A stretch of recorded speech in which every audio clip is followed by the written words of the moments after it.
அமைச்சர் வைகை செல்வன் மீதான வழக்கை ரத்து செய்ய சென்னை உயர்நீதிமன்றம் மறுப்பு தெரிவித்திருக்கிறது. இது குறித்தான முழு விவரங்களோடு இணைகிறார் நமது செய்தியாளர் சுரேஷ். வணக்கம் சுரேஷ், என்ன காரணத்தை முன்வைத்து சென்னை உயர்நீதிமன்றம் இந்த வழக்கை ரத்து செய்ய மறுப்பு தெரிவித்திருக்கிறது? முழு விவரங்கள் என்ன?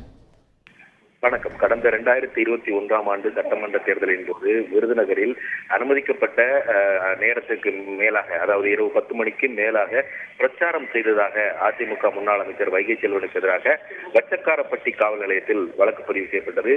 இந்த வழக்கை ரத்து செய்ய வேண்டும் என்ற ஒரு கோரிக்கையுடன் வைகை செல்வன் சென்னை உயர்நீதிமன்றத்தில் மனு தாக்கல் செய்திருந்தார்.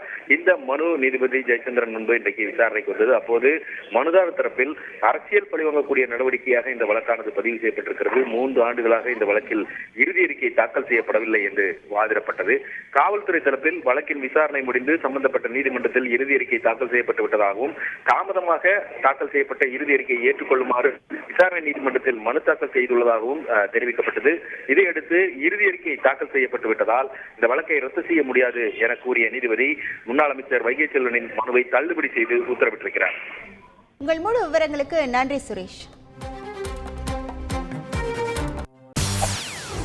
செய்திகளை உடனுக்குடன் தெரிந்து கொள்ள உடனே சப்ஸ்கிரைப் பண்ணுங்க.